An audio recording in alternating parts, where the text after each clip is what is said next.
আজ দিনটা মেঘলা, মন ভালো নেই।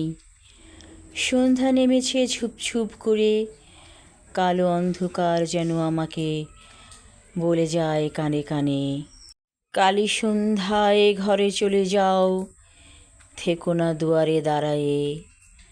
কিন্তু আজ আমার মন ভালো নেই, কিছুতেই ঘরে যেতে ইচ্ছে করছে না।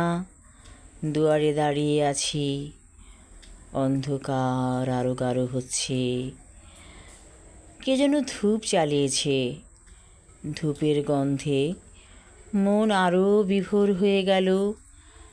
মনে হচ্ছে যেন আতরের গন্ধ পাচ্ছি, হয়তো কেউ আতর মেখেছে, সেই আতরের গন্ধ রেখে গেছে বাতাসের মাঝে। আজ আমার মন ভালো নেই। বৃষ্টি ভেজা দিনে মনে হয় আকাশ কেঁদেছিল, অঝরে কেঁদেছিল আকাশ। বৃষ্টি ভেজা দিনে আমার মন খারাপ হয়ে যায়, আকাশের কান্না দেখে, প্রকৃতির কান্না দেখে।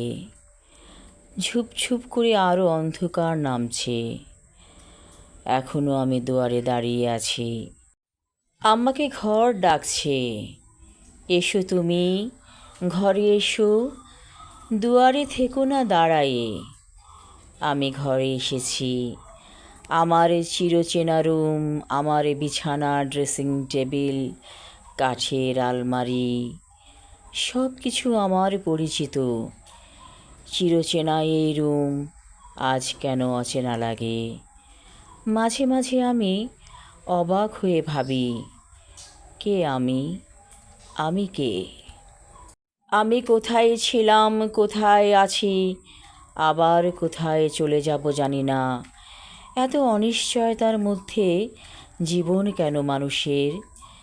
সব কিছুতেই অনিশ্চয়তা। আমি কবে চলে যাব সেটাও আমি জানি না। এর চেয়ে কষ্ট আর কি হতে পারে?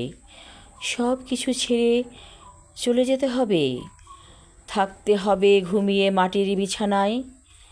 এটাই নিয়ম, একদিন চলে যাব চিরচেনা ঘর ছেড়ে, সবাইকে ছেড়ে। হঠাৎ করে এই কথা ভেবে আরও মন খারাপ হয়ে গেল।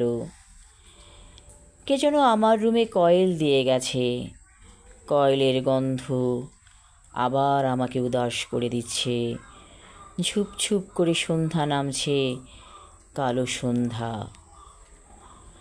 আমি আমার লেখা কবিতা কালো সন্ধ্যা পড়লাম। ধন্যবাদ।